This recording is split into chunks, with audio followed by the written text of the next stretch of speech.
Alright, I think everything should be set up correctly.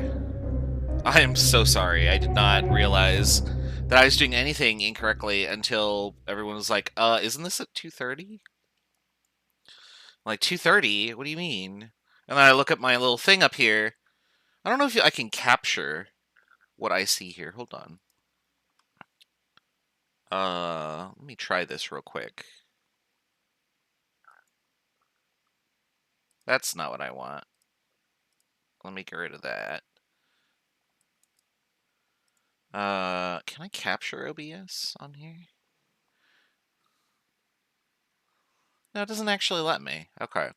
I literally have a thing at the top of my screen that says what the class name is and what number and what time. And it says appear Chem 161 Tuesday, Wednesday, 12 p.m. And I hit a button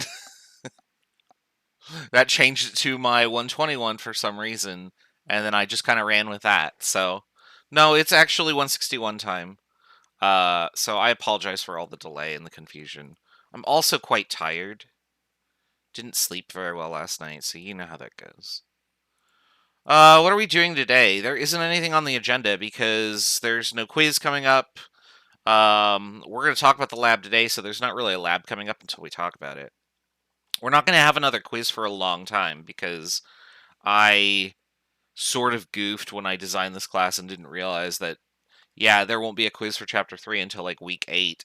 So, kick back and enjoy that. You'll just have to work on the labs in the meantime. But with regards to the labs, let me go back to this screen, and then I have to capture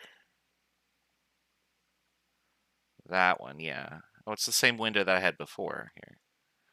Well, I don't need that screen anymore.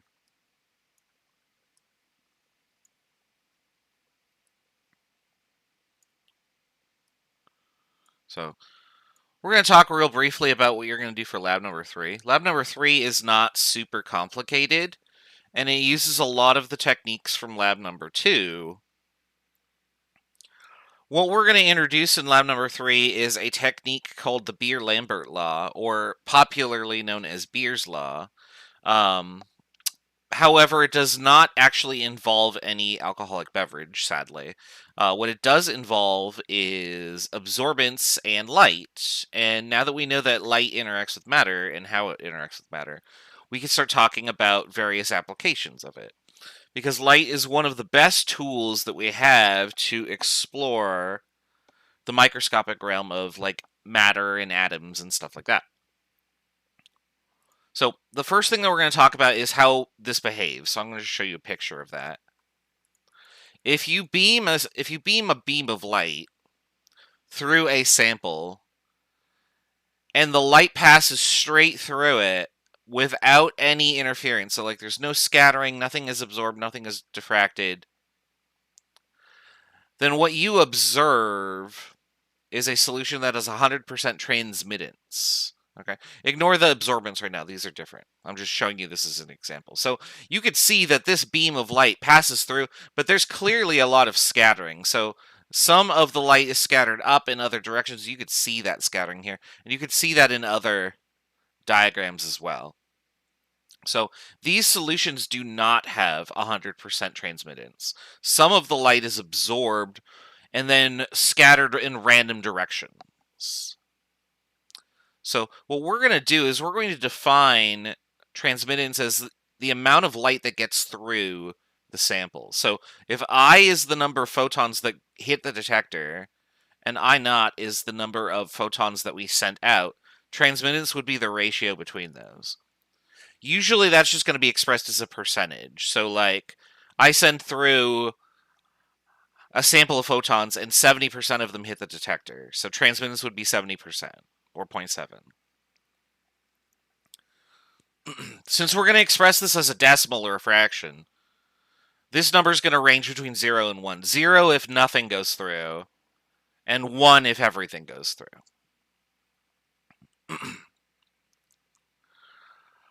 Then what we're going to do is we're going to define a second term, and the reason that we define the second term is because it has a linear relationship. We're going to define something called absorbance. Absorbance is the negative log of transmittance. So what that means is if you grab your calculator and you type in like minus log of 0.05, for example, for something that only transmitted 5% of the light through it, you would get 1.3 as the absorbance. If you typed in minus log of, say, 8.85, you get 0.07. Because it's a log, it is not a linear scale, and therefore isn't super useful for us to really plot transmittance, right? But absorbance is kind of useful, it turns out. I just have some numerical values down here that correlate what absorbance comes out to be as a number. If you take the log of 0, you get infinity. So a solution that transmits absolutely no light has an infinite absorbance, and that makes sense because it absorbs all the light. And then down here are some illustrations of just what absorbance 1, 3, and 5 look like. As you can see, as the absorbance increases, the amount of light that makes the detector being on the right side of all of these samples, goes down dramatically. Now, the relationship between absorbance and concentration is shown on the screen here. And I'm actually going to go to this window to show that. We don't really need this for now, so we'll just kind of shove it in the corner.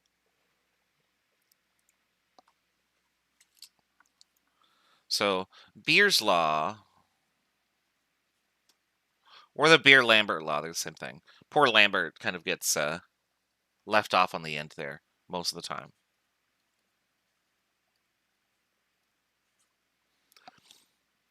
Is expressed like this. So A is the absorbance.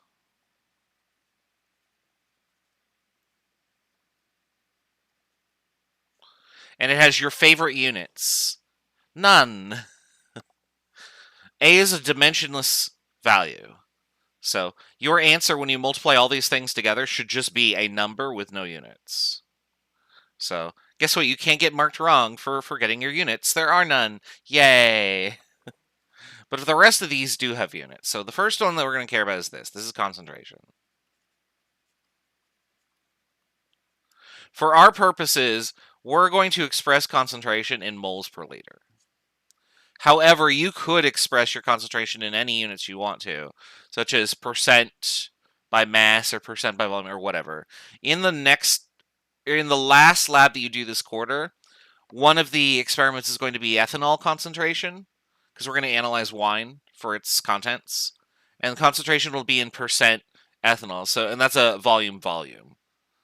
It works the same way, but the units of this thing over here, E, will change.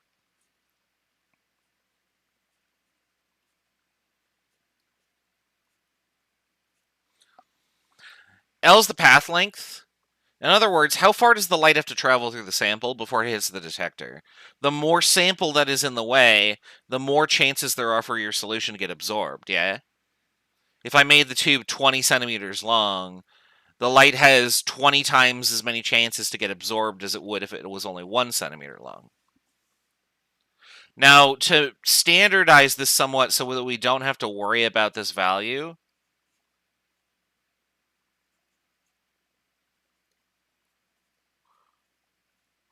we just set the value to, and in fact, I'm going to give you more sig figs than that. We just set the value to 1 centimeter. So in other words, we go get carefully crafted cuvettes. That's something you should try saying 5 times fast. Carefully crafted cuvettes. I can't do it. Not even going to try. And what we do is we put the sample into cuvettes that are sized to be 1 centimeter. So that this term essentially is just ignored. And then the last term that we care about right here is a constant. So this is called the molar absorptivity coefficient.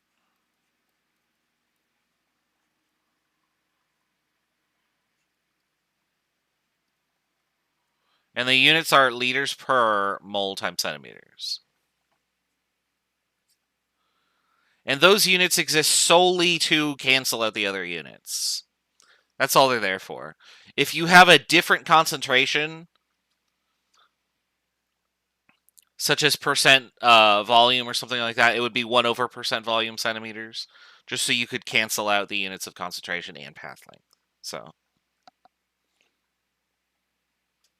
all right. As you can see, this equation right here makes a line because I could say the following things about it. Oops, let's do it this way. So if I call this y, then this would be x, and this would be m. Because L is just 1, so we basically ignore it. So in other words, absorbance and concentration are linearly related. So if you plot them on a graph, and we all should know how to plot a graph by now on Google Sheets because you did that for the first experiment. If you plot the graph, you are going to get a line with the equation that, or in other words, that. And then the slope, which is just m, should just be this. So you could figure out what the molar absorptivity constant is, or coefficient, of any solution that you want.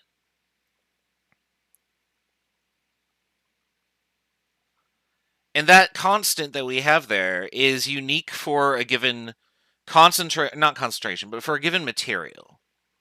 So for instance, in this lab, you are going to use tartrazine yellow.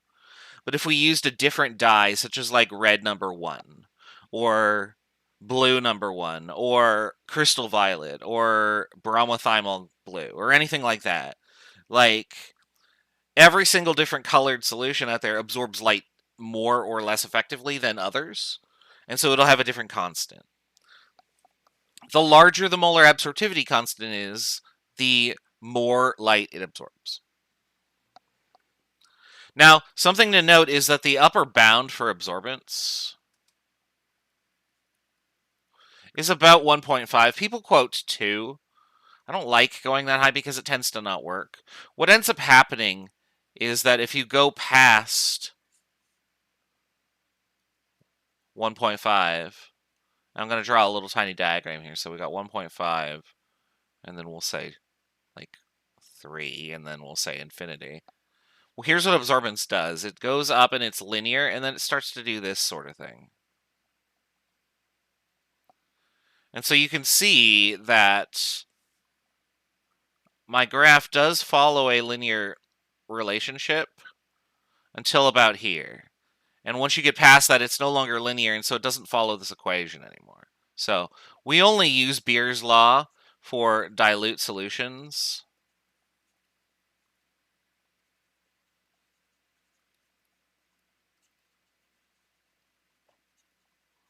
And the reason for that is because if the absorbance is too high, the relationship is no longer valid.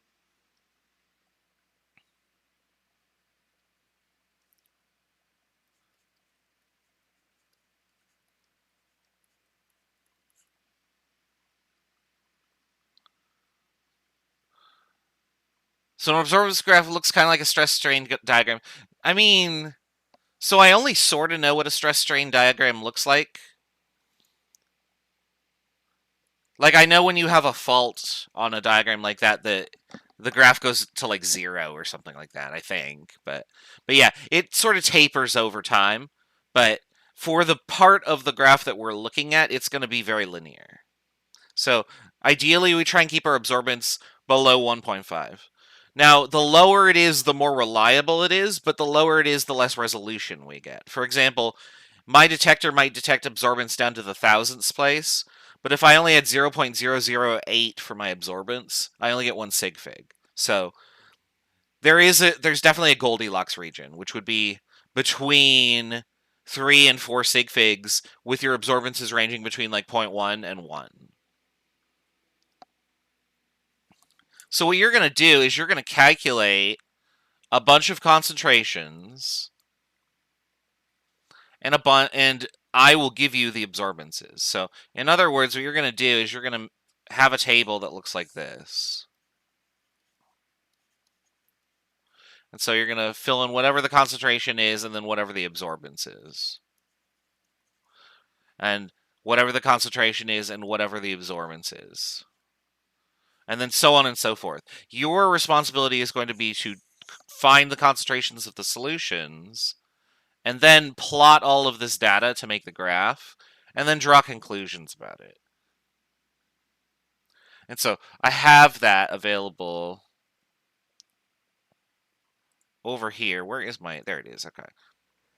So here's what your plot should kind of look like. This is just a sample. You won't get an absorbance like this number, because I don't think that this plot was made with tartrazine. This is just talking about how this all works. Let's talk a little bit about color. So if you've ever taken a physics class, you understand what color theory is. But if you've also ever taken an art class, you know about this too. In color theory, complementary colors predict what wavelength and color of light is absorbed by a solution. And so what you have to do in order to determine that is you have to draw a line straight through this color wheel as shown here, because I've scaled it to nanometers. Whatever color you see, for example, if I see a solution that's green, the opposite color is absorbed. So a solution that appears green would be absorbing red light in the near the 700 nanometer region. If I had a solution that appeared red, for example, depending on where that wavelength was, it would be absorbing somewhere between blue and green. If my solution was purple, for example, it would be absorbing yellow-green. So the opposite color of what you see is what is absorbed.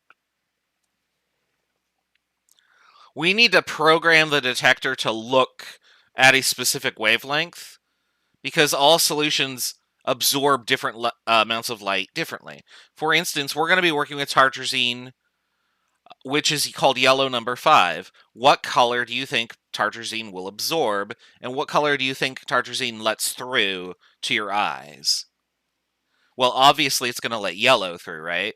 Because that's the color that you see. If you saw some other color, then yellow would be absorbed. So we need to program the detector to absorb not yellow light, but its complement. So I have this technical guide that's a video. I don't think that this is super essential to doing the experiment, but this would be how you set up the detector to calculate the proper lambda max, which is where you are looking for data at. It's 3 minutes long, so just check that out. And then we have some pre-lab questions that are just a sample set of data.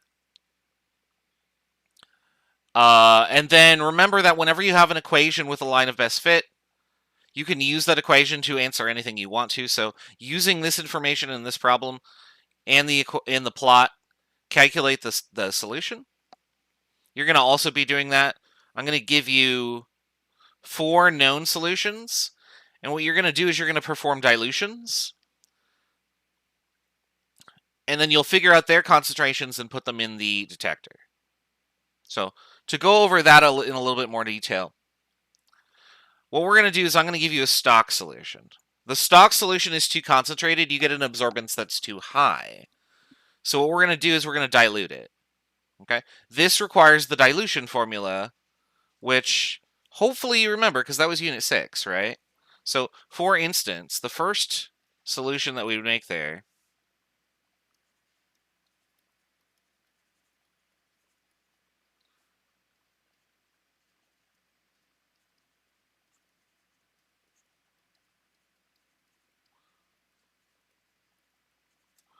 there's our stock solution. At least I think that's the stock solution. Let me check. Yeah.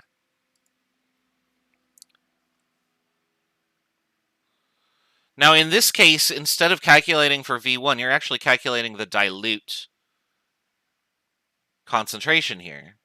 Because what I'm telling you is how much of this you're going to be using.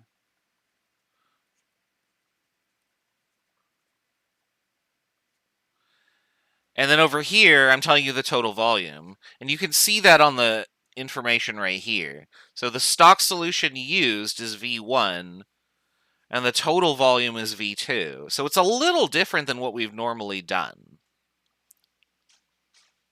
So for the first one, for example, if I have liters and the total volume is 25 milliliters, then when I go and do the calculation here, I'm going to solve for M2. So that's going to be M1V1 over V2, which would be 1 times 10 to the minus 4 moles per liter, times V1 is 10 milliliters, 25 milliliters is V2. Now my other cat is in here and wants to talk. Wow, you might actually be able to hear him. Say hi. Say hi.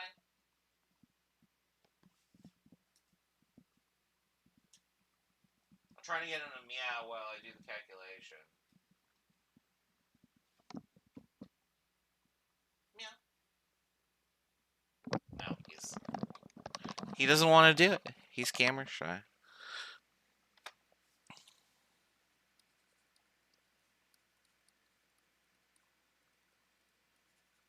There you go. So that would be the concentration of the first solution.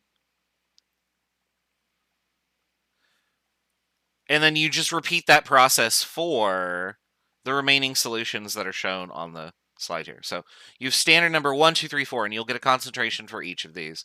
Follow the same procedure that we just did there.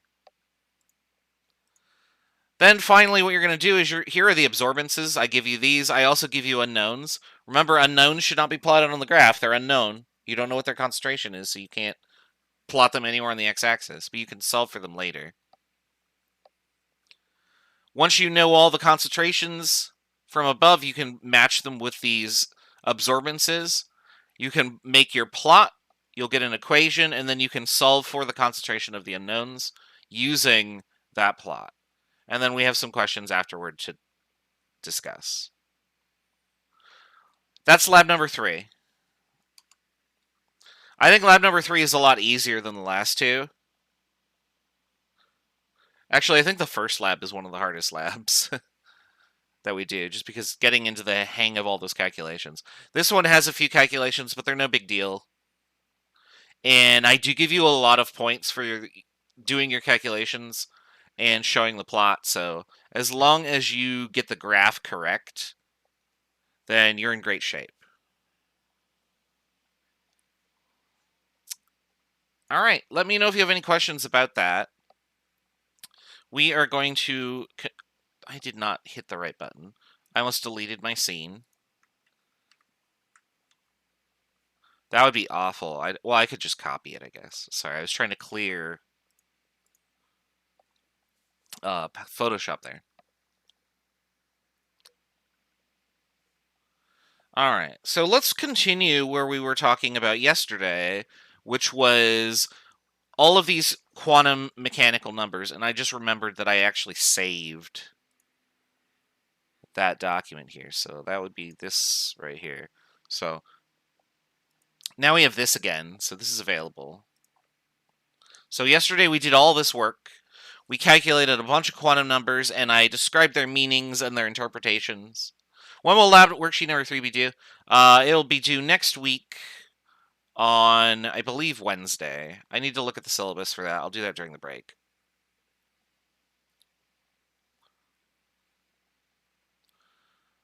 All right, so we came up with all of these definitions and all of these ranges that we could put in for numbers, and then we threw a bunch of numbers in there and said, like, say for n equals 4, what are all the possibilities? And we drew out giant charts and things like that. What we're going to do today is we're going to take all of those numbers that we made and construct a diagram out of them. And that diagram is going to help us visualize electronic structure in a way that's practical for some applications that we need to do. We do need to finish describing some of these quantum mechanics terms, though, real quick. So remember that all of our electrons are behaving like waves because they exhibit wave-like properties.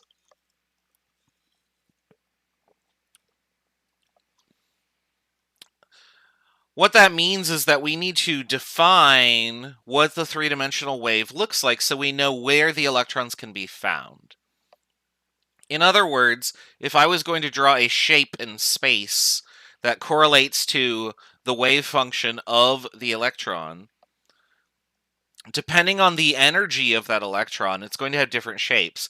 Just like when we showed you the waves of the slinky with the instructor doing the slinky up and down, or the waves with the two-dimensional plate, every time I turned up the frequency, the design changed and got more complicated and intense. With orbitals, it's more or less the same thing. The simplest shape is going to be very, very, very elementary, and then the shapes will get very crazy very quickly. So, the first shape that we're going to look at is the s orbital. And the s orbital is what you would imagine to be the simplest possible three-dimensional shape. It's a sphere. Boop, there it is. Because this wave function is a sphere, any electrons that live in this orbital can be anywhere in that sphere they want to be. Now, you might remember our discussion of nodes way back at the beginning of Chapter 3, before the midterm. We said that the number of nodes depends on the energy level. Well, if the energy level is 1 for 1s, the number of nodes would be 0. So the electrons can be literally anywhere in the sphere. But what if the energy level is 2 or 3? Well, if the energy level is 2 and n equals 2, then the number of nodes would be n minus 1 or 1. So there's a node somewhere in this. And you might remember that we have radial nodes and angular nodes. Well, I don't see any angular nodes because this is a sphere. No angle from the radius is restricted. So some radius must be restricted. And that's actually what's happening here. There are radial nodes inside these orbitals. You just can't really see them because this depiction is only showing you what this looks like from the outside.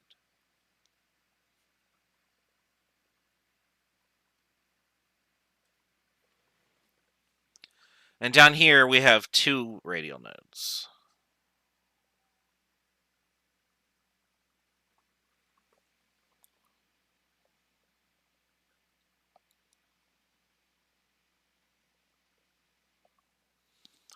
Now, if we were to dissect this sphere open, kind of like it was a gumdrop or something, this is what it would look like. And you can see the node right here. The white area is where there is no electron density.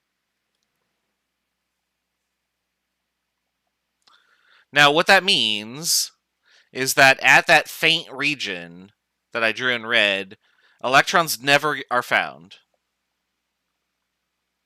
So the probability of finding an electron on that red line is 0. And that leads to a very weird discussion of, well, wait a second, how do the electrons go from the inside to the outside? They would have to pass through that, wouldn't they? And the answer is yes, but the answer is also no, because quantum mechanics. Remember Schrodinger's cat? The electron is everywhere and nowhere until we look at it, right?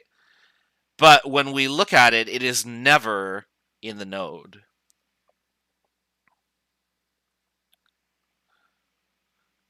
In other words, it's kind of like how your kids say, no, we aren't sneaking goodies from the fridge or soda or whatever. And as long as you aren't watching them, they are, of course. But when you're watching them, they aren't. So, I don't know. I was a bad kid. I wasn't allowed to have soda during the week because reasons? I don't know. My parents were dumb. And so I'd always just sneak it. Good advice for you guys, for any kids watching out there. Go raid the fridge at like 2 a.m. No one's ever going to know. All right. I think I put this on a graph. Yeah, I do. Okay. So you can see here I've graphed the probability of finding an electron at a given distance from the nucleus. At the specific distances that are indicated by nodes, the probability to find the electron is 0. You will never find them. If you ever see this term right here, psi squared Psi squared is just the wave function squared, which tells you probability to find the electron. That's probably not something that will come up ever again. Certainly not in this class, but if you see it in another textbook and you see psi squared, just remember, oh, that's probability. This is a probability graph you're looking at. Just psi by itself would be the wave function, or the equation of the electron orbital in however many dimensions you are plotting, so 1 to 3 dimensions. All right, I gotta do this fancy L right here so that we don't mix that up, because the L and the 1 look really similar. So if you are looking at an s orbital, there are always going to be n minus 1 radial nodes. Which means that if you're looking at 7s, there would be 6 nodes, because you just take away 1 from whatever the s value is. If you're looking at any other orbital, s included in this, there are going to be n minus l minus 1 radial nodes. For s, l equals 0, and so those equations would match up. But for something like a 2p orbital, where p would be the l equals 1 orbital, n is 2 in a 2p orbital, you would have 0 radial nodes. Instead, you would just have 1 planar node, which we're going to show in a second here.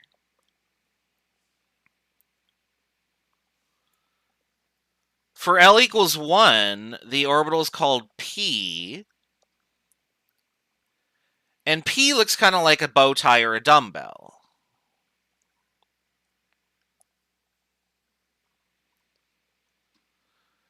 If you recall from our discussions on nodes, another option for a node was for there to be an angular node, which means that certain angles are restricted from the nucleus. Well, if the nucleus is here, then the restricted angles would just be anything going around this sort of plane in the XY field.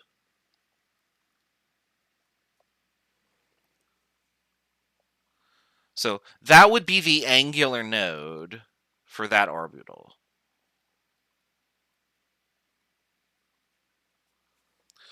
So for this particular orientation of electron orbital, there are no electrons allowed to appear on the XY plane. You'll never find them there. Instead, you'll find them localized above and below the XY plane.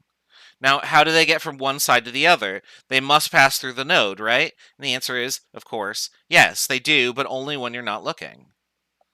Because quantum mechanics and the Heisenberg uncertainty principle and stuff like that. If you're observing them, you'll never find them in the XY plane. Now, what's with the orientations here? Remember that M sub L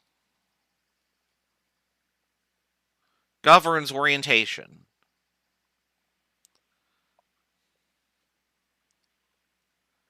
And so what that means is that for a given L, we have various values of M sub L. Each of these values corresponds to an orbital.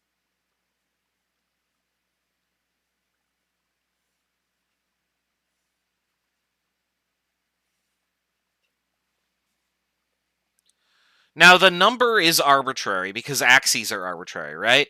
I don't have to call the one going up and down Z. I could call it W if I wanted to, or Q, or 3, or anything. I could have these oriented however the hell I want to. And then what only matters is how do my orbitals line up along those axes. So if Z is no longer the vertical axis, but is instead swapped with, say, Y, then the diagram on the left is no longer PZ, it's PY, right? So these are all relative. Relative to a coordinate system that we're just kind of making up on the fly. In other words, they're all equivalent. They're all the same. The only thing that changes is the orientation.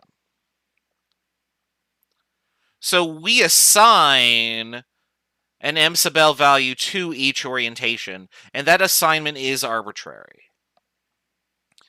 What we care about is that the number of M sub L values is equal to the number of orbitals. So because there are 1, 2, 3 of these, there will be 1, 2, 3, 1, 2, 3 p orbitals that are possible.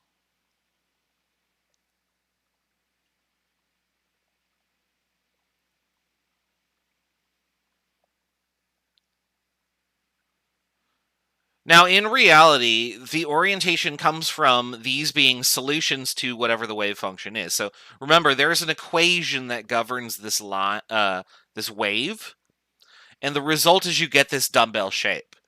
But there are 3 possible answers that come out of that equation. Kind of like how if you have an equation, you can get multiple solutions because you intersect the y-axis or x-axis multiple times. Something like that. Like a parabola, how many solutions are there on the x-axis? There's 2. There's up to 2, I should say. With this wave function, there are up to 3 solutions. And those solutions end up being m sub l is -1, 0, and +1.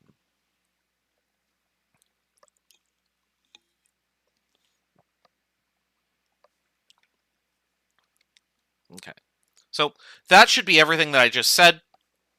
We have 3 orientations possible because we have 3 m sub l values that we get as solutions out of this equation that we don't describe because the math is too complex.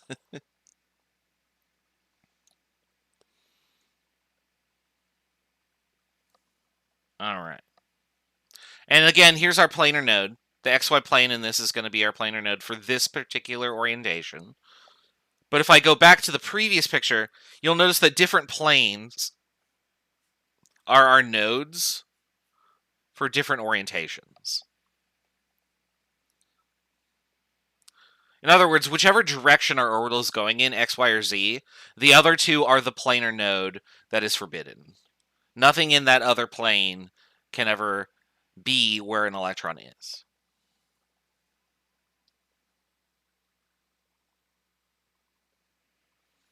Oh, that's nice. Another faculty member from the college just messaged me because I told him, I started the wrong class, Steve. What do I do? I'm the worst. And his response was, haha, oh no. So when you all have Steve for 162 in the summer, after you pass this class, you can be like, yeah, Wes is such a tool. He started the wrong class one morning, and Steve will totally fucking laugh at me about it. So just something to keep in mind when you have other faculty. They all know me. They know what a fuck up I am sometimes. So that's just great to share with them. We all make fun of each other. It's fantastic. All right. So those are our discussions of nodes. So remember that there are always going to be n minus l minus 1 radial nodes. And then the remainder are planar nodes. And when I say the remainder, what I should do is I should also put this n minus 1 total nodes. I assume you will pass. I've seen your scores. You guys are doing fine.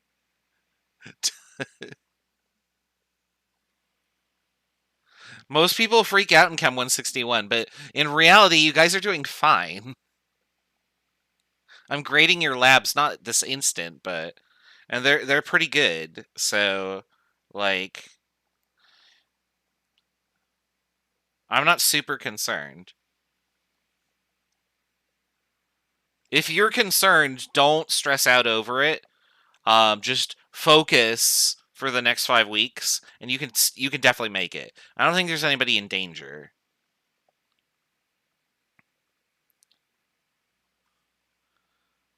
All right, so for this exercise, oh, I have to show you the other orbitals first, real quick. Yeah, we'll come back to that exercise in a second. So for L equals 2 here, M sub L for L equals 2 could be -2, -1, 0, +1, or +2. That's 5 different possibilities, right? So we're going to assign those to 5 different orbitals. Now, at this point, it gets a little bit ridiculous. These shapes that are generated come about from the results of the Schrödinger equation for d orbitals. So if I plug in n equals 3 and L equals 2, these are the outputs that I get in 3 dimensions, which gets really, really, really, really, really weird. In fact, our idea of where the planar nodes even starts to break down. So you could see that the XZ plane right here would work. And so would the... What the heck plane is that? The XY plane. There we go. So you could see that that kind of works here in this case. So, like, if I just draw it like that instead, I have 2 planar nodes in these orbitals, and that works for the most part. But then I get over here, and like everything starts tilting by 90 degrees, and then this becomes my planar node. And then somehow this one even has 2 planar nodes, and yet we got this donut guy going around the middle. How the hell does that work? This one I actually cannot answer. This is actually one of the solutions. You start getting these weird toroid things in the results. And so I've just sort of forgotten my quantum mechanics in terms of like how we generate this shape from 362 or whenever it is that you take it, because that was 10 years ago. And just accepted that, oh, okay, this is the result of the equation. And this is the shape that we have, and so the electrons are in there. Are you going to have to draw these or identify them? You're not going to have to draw them. Don't worry about that, because where would you draw them, right? For our purposes, you only need to know the s orbitals and the p orbitals. And that's fine, because those are the simple ones. D orbitals are very important in chemistry 3... I can't say 361, because that's P-Chem. It's in inorganic chemistry, which is actually my degree, and that's why I'm talking so long about this slide that you don't care about, really. D orbitals are actually really cool, and you can do all sorts of crazy stuff with them, like catalysis, metallic bonding, things like that. However, for our purposes, we don't give a shit. Here's the F orbitals. They look even worse, right? And you get more crazy donuts. And you can see that there are planar nodes all over the place. They basically look like balloon animals at this point.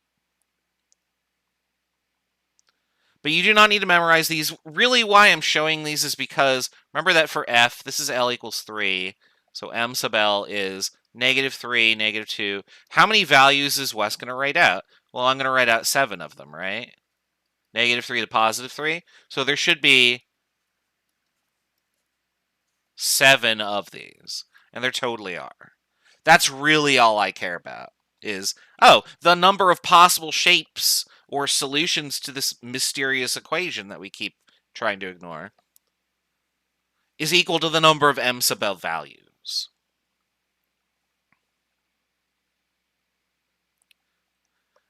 I've stolen your joke about balloon animals. I'm so sorry. Everything is coming up whatever anti-Milhouse would be today for me and everybody, right? Everything is ruined. We can no longer have nice things. It's all Wes's fault. Alright, so we're going to do this exercise after the break, because it is break time, believe it or not, because I sort of pissed away the first 11 minutes streaming to the wrong class. So we'll take a break. Go get more water. I need more water. Donuts. Yeah, I wish I had a donut, but I'd probably sugar crash and fall asleep. And that's obviously no good. We don't want that. Alright, let's start the timer. And I'll see you in a bit.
Alright, I'm back.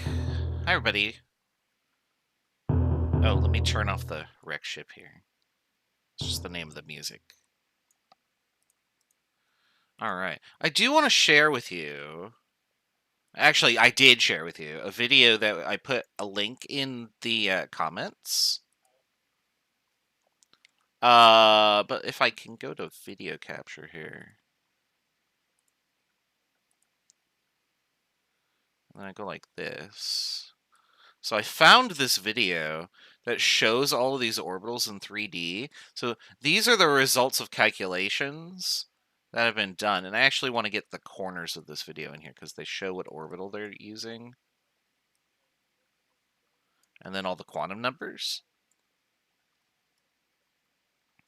And so you could see the electron density of how these orbitals look. And if you just go through this video... So like if I look at 2s here, so this is 1s and 2s. So in a second they clear away the 1s orbital, and you can very clearly see the radial node once they start rotating it.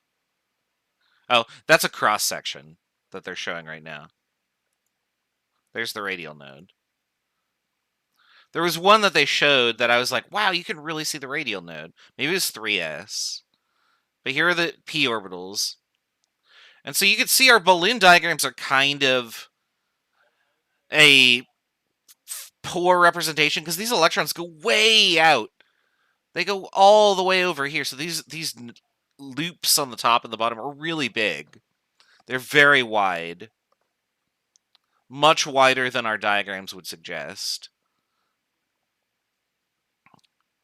Let me find the... Yeah, there we go. You could see the node in there. It's really cool. You can actually see both if you look really carefully. So this is a 3s orbital. There should be 2 radial nodes, and you can totally see the second one right there. So, and these are all just the solutions to this Schrodinger equation that generate these functions. I actually don't know how these images are obtained or what model is being done. I think it's just a simulation. But I also have it muted. So, and this is the Department of Physics at the University of Burgos. I mean, you can't see that. It's at the bottom of the screen there. There we go. But it's super cool. All right. So what I want you to do is, to the best of your ability, I want you to draw a 5s orbital and also a 5p orbital on a piece of paper. This is purely just to check to see that you can count the number of nodes and draw the correct shape, but do the best that you can.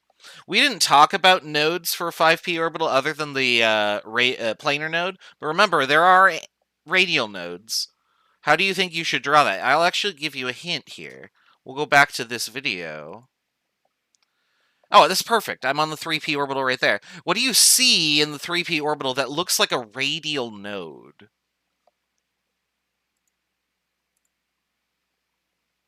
Try and apply that to the 5p orbital. And then we'll see if you're right. I'm going to go actually look up a picture of the 5p orbital. Which shouldn't be hard because there's a specific website I'm thinking of. Yeah, the Orbitron. Here we go.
I'm sitting here looking at the Orbitron here. I'm going to just paste this in here. Oops, I don't want to give you the 7i orbitals. Let me find 5p. Actually, you know what? Let me just give you the Orbitron. So I'm going to post that link in the chat here. So the Orbitron is basically this guy who had like a copy of Bryce 3, which was the like most elementary 3D rendering program available ever. It was like one of the first ones. It's basically the precursor to Maya, not the cat, but the modeling program. And he made representations of these orbitals in that program and then put them online. So this has been online since I've been studying chemistry. In fact, it goes all the way back to 2002, which was when I started college. So I know very well almost all of these diagrams, and so you can just click around on the orbitals on the left and look at them.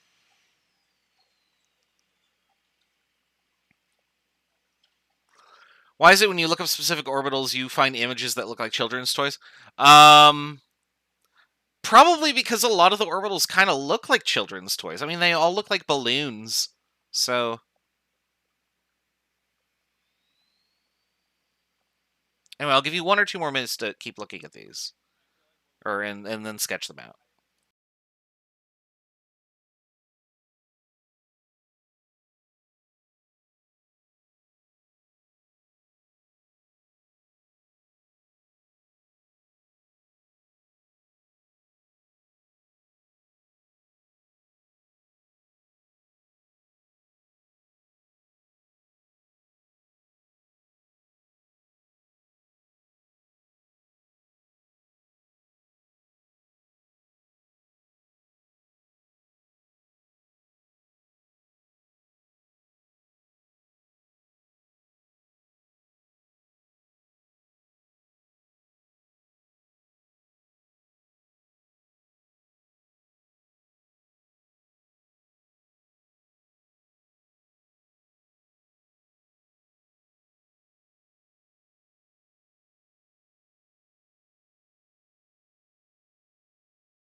I I hit the buttons in the wrong order. I was just really excited. So this is brilliant. So I finally figured out. I actually didn't know the answer to this until today. So this is just the z squared orbital for 3D, and you can see that the node that's there, the planar node, is actually a cone. I had no idea. I wondered all this time, how the hell do you get that donut around the center? You can have cone-shaped nodes, which count as planar nodes because they're essentially a plane. It's just a little different, I guess. So that's super cool. Sorry. This is the kind of thing that interests me. When you become 37 and jaded with the rest of the world because of all the shit that's going on and you've been trapped inside for a year because of the pandemic, orbitals are really awesome. Anyway, let's go over the answers. So check out that link that I sent you to the Sheffield University website. That's the Orbitron. It shows you all the orbitals as well as their nodes. It has like a little GIF that it cycles through. Because it's just super useful. So, oh, I didn't mean to close that. I was going to actually use that to show you the answers here. So hold on, let me reopen the Orbitron. There we go. So we want to look at 5s here. So let's find it real quick. There it is. So this is way too big here. So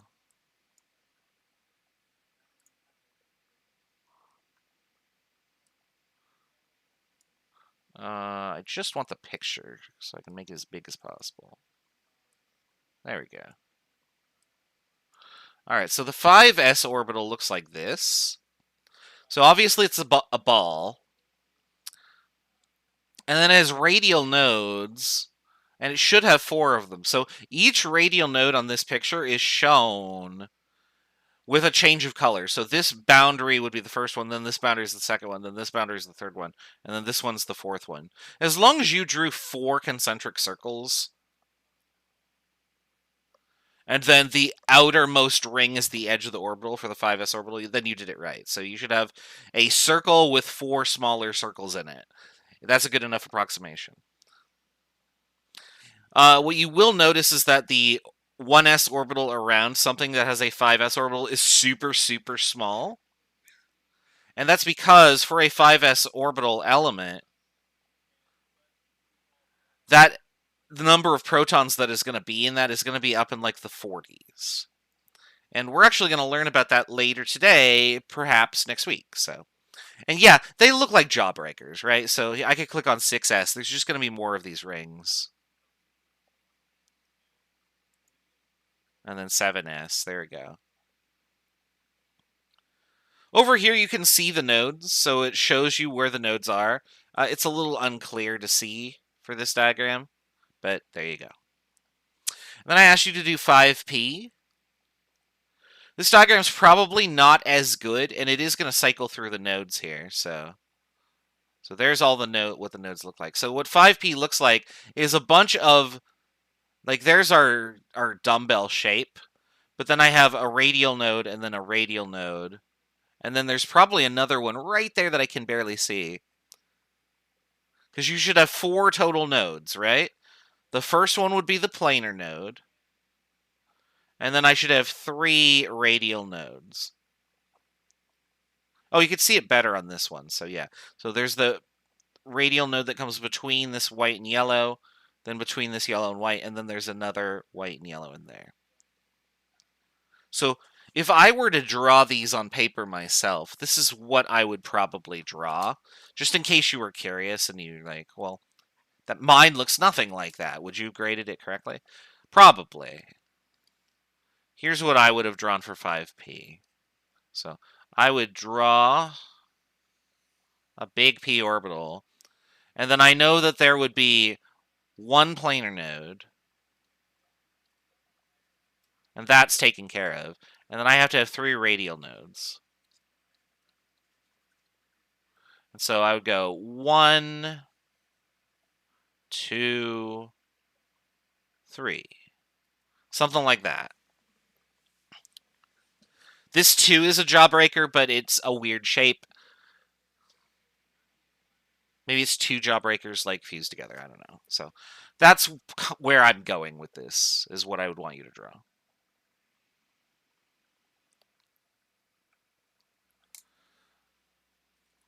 All right. The last thing that we're going to care about for orbitals before we start putting them all together in diagrams and stuff is phases, but I'm really just going to skip through this because phases ultimately are not super important to this class. We don't do MO theory because we don't ever have time. I like MO theory. I think it's interesting, and MO theory cares about phases, but the whole point of phases is that, remember, this is all wave functions from an equation. Equations of positive and negative solutions, right? So what that means is that our wave result, or in other words, the orbital, should have a positive part and a negative part in terms of its magnitude, not charge, because these are just numbers, right? I will just have positive and negative numbers. So you can see here on this, down here, for n equals 0, or I'm sorry, n equals 1, everything will be positive or everything would be negative, right? Because it could go down here. For n equals 2, half of it will be positive, and the other half will be negative. And so on and so forth. So we can actually extrapolate that to orbitals. For n equals 1, there's only the s orbital. It will either just be a positive or a negative. And what we assign is arbitrary. For a 2p orbital, one end will be the positive end, and the other end will be the negative end. And the term for these is called phases. And all I really care about is that you know that phases exist. This will be relevant to you in 261. I don't know if we talk about HOMO and LUMO in that sounds derogatory, but what that stands for is highest occupied molecular orbital and lowest unoccupied molecular orbital, which is a really unfortunate acronym to just call it the HOMO. I mean, as somebody who identifies as gay, I don't find it amusing when people talk about those terms. But in chemistry, like, that's a totally valid thing. Like, it's a molecular orbital that has electrons in it. And so it's basically these orbitals for an entire molecule.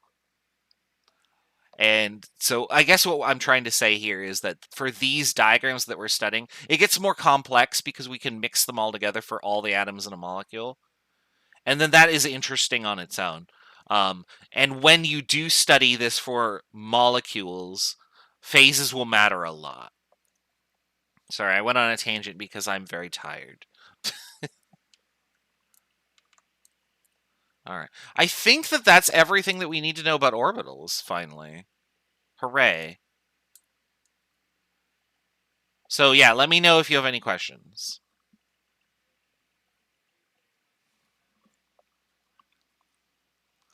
Over here, you'll notice that I have kind of ignored this. If I can find my cursor. There we go. I haven't talked about this one yet. What the hell is that? In fact, we don't even have anything over here for it, so we're going to do that right now. So, what is this mysterious last quantum number? And so this is called the spin quantum number.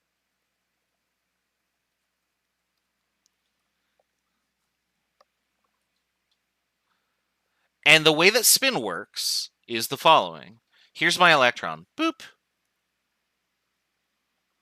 My electron is not only moving through space with its charge, but it's also rotating, right? If you have a marble and you try and roll it or throw it or something and impart on it only a trajectory but no rotation, that's virtually impossible, right? For electrons, it's the same thing. Electrons spin all the time. Now, when you have an electric field that is rotating, you create a magnet. And if you rotate your electric field in the other direction, maybe say I took I don't know why I'm using my hands to gesture at the screen to flip this whole thing upside down. Although I guess I could do this, the power of technology, right? If you flip it upside down, where's rotate? There you go. Whoop. Notice that the rotation is now in the other direction and my pole inverts.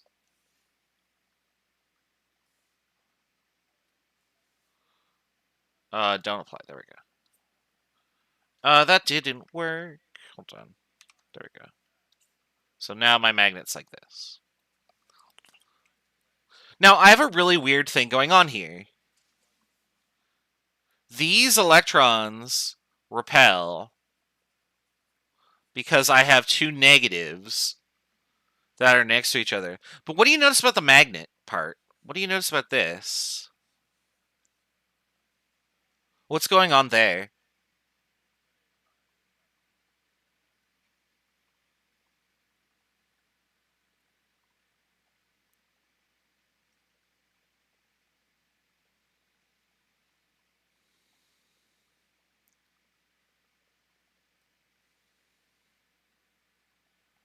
If I line up my electrons in this orientation with one spinning clockwise and the other spinning counterclockwise, what result do you think that I get?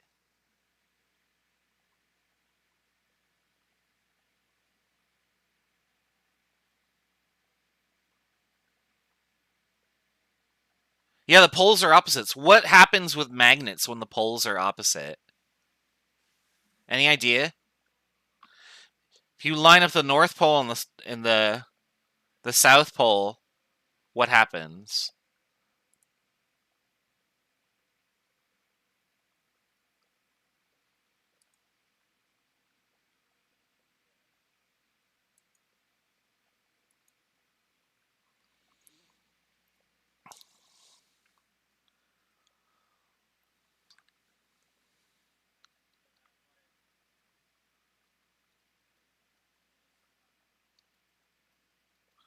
The Arctic circles cancel out. Yeah, they're attracted. So even though there is this repulsion here from the negatives, there is a slight attraction due to the magnetic part of this. Electrons are very tsundere. I hope that that's the correct pronunciation.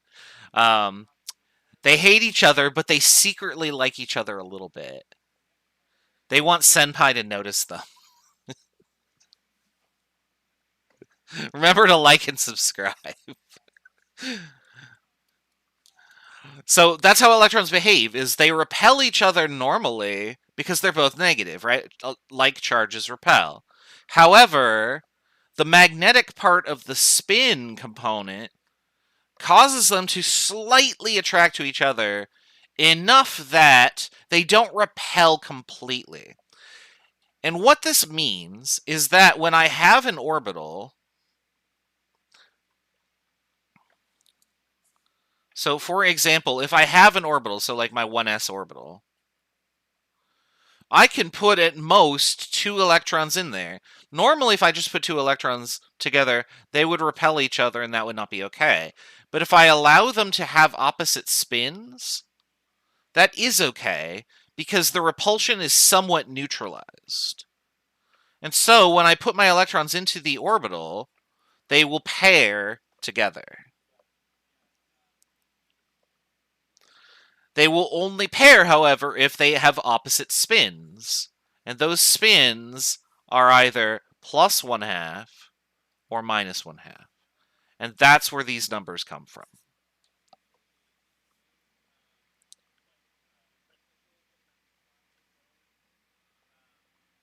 So the last quantum number, m sub s, is the spin on an electron. And the spin arises from which direction is the electron rotating, left or right? Clockwise or counterclockwise? North or south? Spin is arbitrary. They're equivalent. So a spin 1/2 and a spin negative 1/2 electron are just rotations of each other. So like I could spin 190 or 180 degrees around and I would get the other one. It's all arbitrary in space anyway. All that matters is that they are opposite each other when we pair them together. So that's the final secret quantum number, the spin quantum number, which is what's going on here.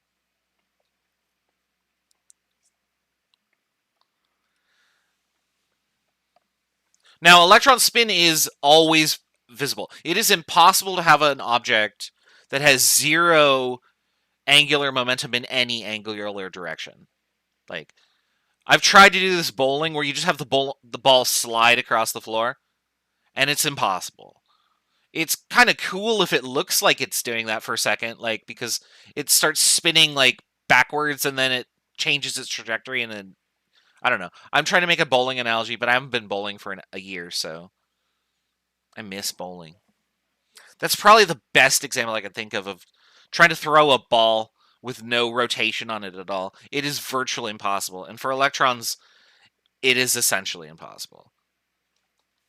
Now, what is this BO right here? What stinks about this? This is actually just a magnetic field. B is the letter used for magnetism. Don't ask me why. I actually don't know the answer to that. But Christine could tell you. She's in physics. She'd probably understand why it's B. But for a magnetic field applied in this orientation, your electrons will align in one of 2 directions, and those are the directions.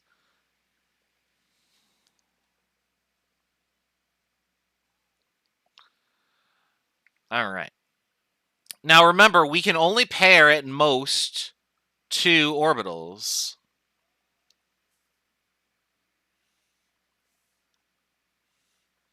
Or I'm sorry, we are only able to pair at most 2 electrons. And the reason for that is because of electron spin. Oops. And that's the term I wanted to get on there. I just accidentally hit the wrong thing. So this is called the Pauli exclusion principle. The Pauli exclusion principle states, and be careful because the language here is really, really specific.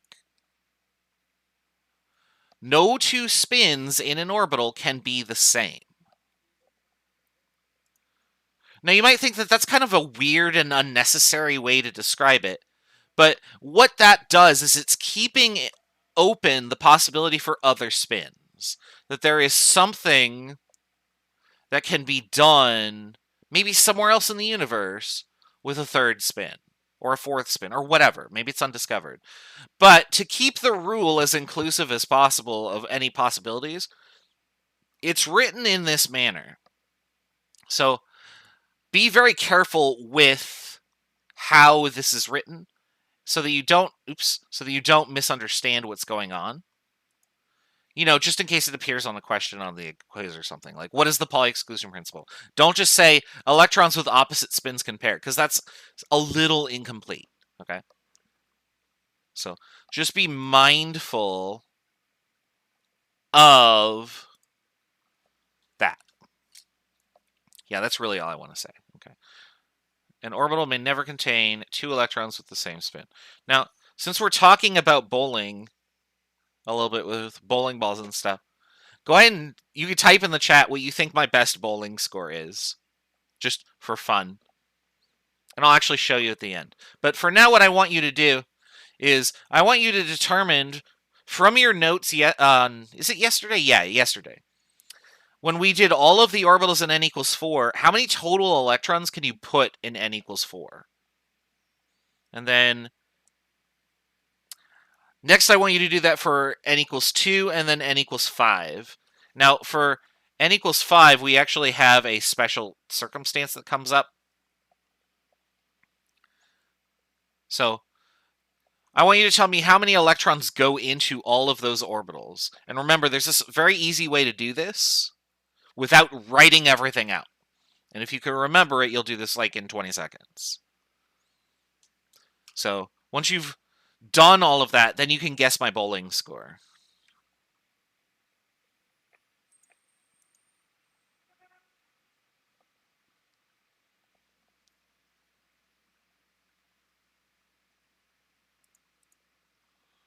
I assure you it's not what you think it is.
I didn't hit mute. That's fine. Okay. So probably just hear me leaning forward and backward towards the screen here. So let's go over the answers here real quick. So remember that n squared is the number of orbitals. So instead of doing this whole, okay, n equals 2, so L equals 0, m sub L equals 0, there's an orbital. L equals 1, m sub L equals -1, 0, and +1. There are orbitals. Like, we could do that for n equals 2. That's fine. So there are 4 orbitals because 2 squared is 4. And so in each of these orbitals, I could put 1, 2, 3, 4, 5, 6, 7, 8 electrons total.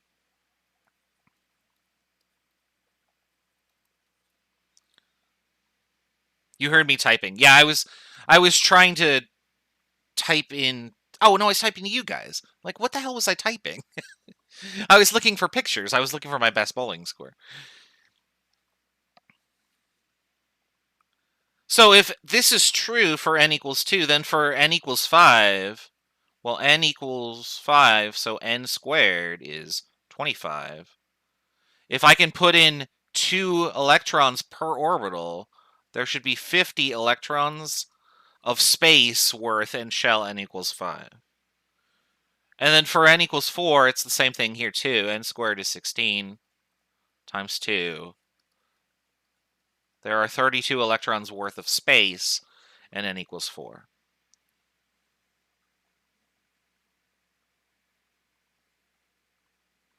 Now, if you look at the periodic table, you might be able to start finding these locations where you see these numbers. And the numbers are 2, 8, 18, 32, etc.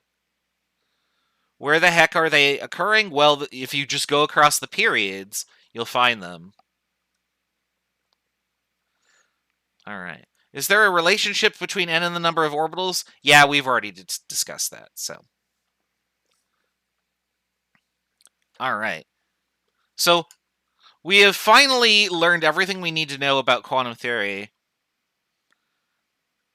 And I'll put that on at the end of the lecture. I do want to keep going here. So, now that we have all the pieces, we can put them together.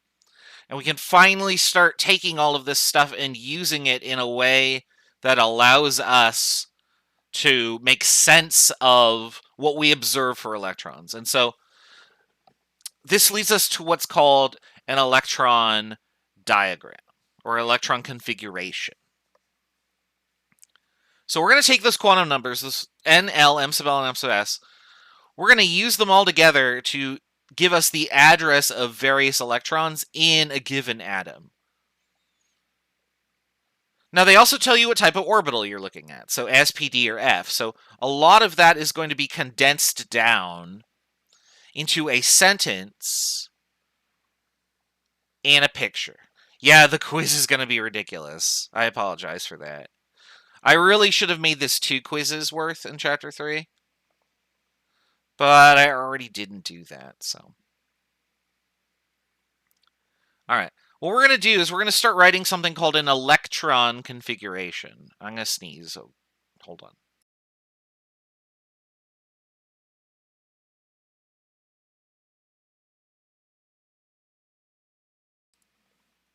That took a second to come out. I apologize. An electron configuration shows how many electrons are in a given atom and what orbitals they are present in. And it's going to look something like this. I'm going to just put it on the screen first, and then I'm going to describe it. So let's look at hydrogen. Hydrogen has 1 electron, and we know that because it's the first element. It has a proton and an electron. To write its electron configuration, what we're going to do is we're going to go through all of the possible values of N, etc. And then for each of those, do all of the possible values of L and then M sub L. And we're just going to keep doing this until we run out of electrons. So for example, for n equals 1, L has these possibilities, right?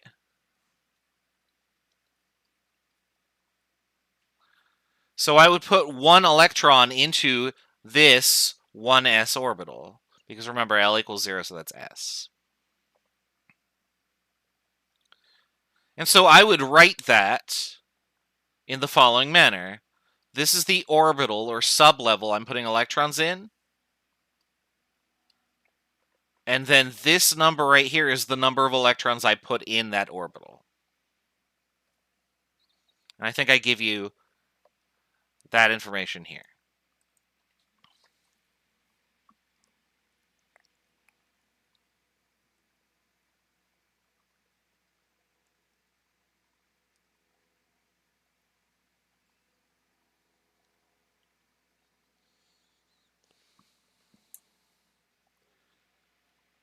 All right, let's do the same thing for helium. For helium, oh, n equals 0. What am I doing? For helium,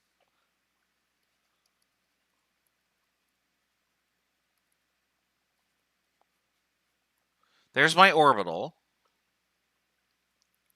Helium has 2 electrons, though, so I just go 1, 2. I can pair both of them in the same thing. So I would write helium equals 1s, 2. And that's its electron configuration.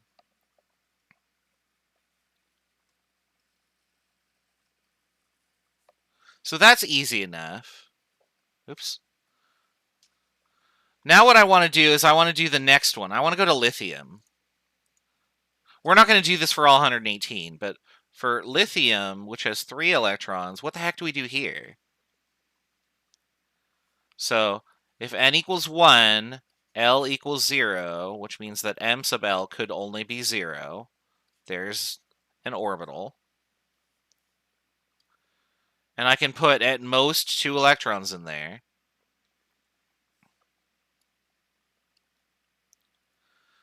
But where does the third electron go? Well, I have nothing else I can do in n equals 1, so I got to go to n equals 2. So L equals 0 and L equals 1.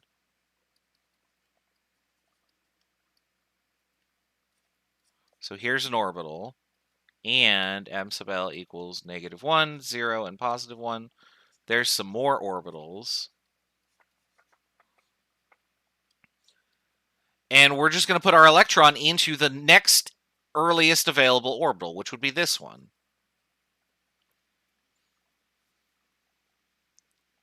We're just going to go down the list that we draw. If I had more electrons, I'd go here, and then I'd start putting them down here, and then I could go to n equals 3, and so on. So for lithium, we would write this: 1s2, 2s1. There's our 1s2, and there's our 2s1. So you can see how we're starting to develop like a picture sort of illustration that I'm drawing here with boxes and these m sub L's, because those are the orbitals where the electrons live. And then I can condense that down to a statement. Now, I'm sort of trying to make a diagram out of these, out of just the breakdown of all the possible quantum numbers, but it's kind of messy, right? Is there a neater way to draw the diagram? It turns out there is. We're going to go over to here. And let me clear all of this out of the way. I'm actually going to draw this on this layer so it's all together. We're going to draw a giant diagram here. Not in that color, because that's hard to see. And what we're going to do is we're going to make this increasing energy. And so here's what I'm going to do. Over here on the side, I'm going to list out all the possibilities. But I'm going to start at the bottom here. So I'm going to say for n equals 1, L can only be 0, and m sub L can only be 0, and there's an orbital, right? We're going to take that orbital and just put it right here. Boop. Boop. Now let's do n equals 2. I'm going to arrange these in terms of energy. So I'm going to put L equals 0 below L equals 1. There's an orbital. Boop. Boop. For L equals 1, M sub L could be -1, 0, or +1. There's 3 orbitals.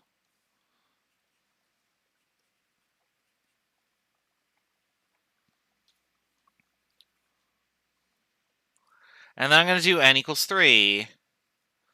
What are the possibilities? Well, L is 0, L is 1, and L is 2. For L is 0, M sub L is also 0. There's an orbital. For L equals 1, M sub L is -1, 0, or +1. There's 3 orbitals. There they are. And then for L equals 2, M sub L could be -2, -1, 0, 1, or 2. And there are 5 orbitals there. So we'll put 5 orbitals here.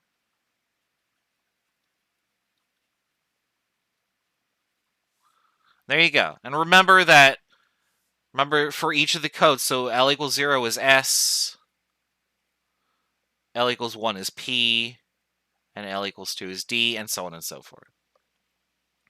And this diagram just keeps going.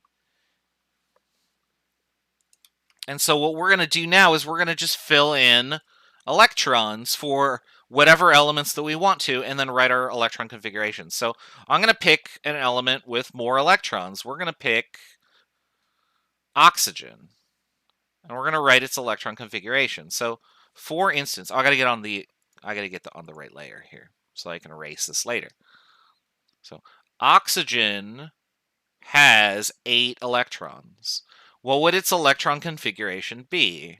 Well, I would just start at the bottom and start filling them in, lowest to highest, right? So 1, 2, because I can put 2 per orbital, 3, 4, 5, 6, 7, 8.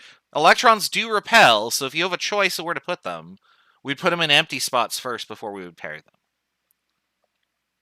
We'll talk about that in a little bit more detail in a second.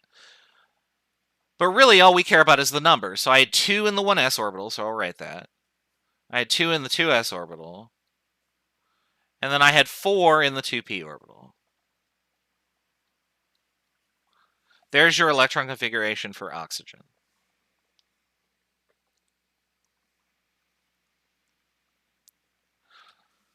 So what I want you to do over the weekend is sort of look over this, because this is where we're going to pick up next week.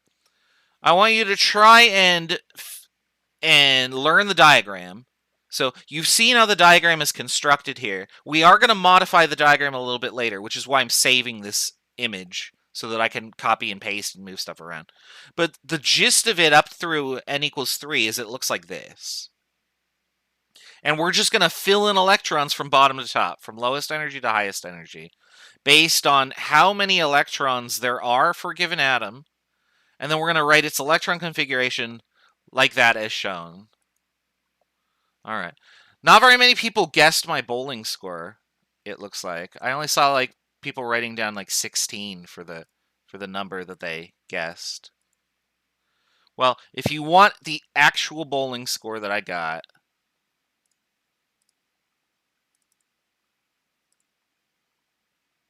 is this what I want? Yeah. There it is. I am not an average bowler, it turns out. You got to be good at something, right? All right. I'm not Kev, by the way. I'm on the red side here. Oh, just in case you're wondering, like, who the hell is that? So R is for my nickname. My nickname is Raz, and we use our nicknames when we go bowling, just because we type random shit into the computer, I guess. But yep, that is my actual bowling score. That is my best score. By like 5. I hit every pin. That's going to be it for today. So when we come back, we're going to do more electron configurations. And once we get finished with writing out electron configurations, I feel like the hard part of this chapter is behind us. It just becomes a sort of, okay, here are the oddities of some new topics that I'm going to introduce to you, like atomic size and radius and how electronegativity, stuff like that. But this is definitely the hardest part of probably the entire class, and if you can make it here, you can definitely make it anywhere in Chem 161. I do want to thank everybody for coming out to the lecture, and I do very much apologize for earlier this morning hosting the wrong class. I was just very tired. I'm more awake now because, man, that jolt of adrenaline of, wow, did I ever fuck up? Wakes you right up more than any cup of coffee will, so. Have a wonderful weekend. Make sure that you work on the next lab. It'll be due next week. I'll post a deadline on Canvas. See you next week.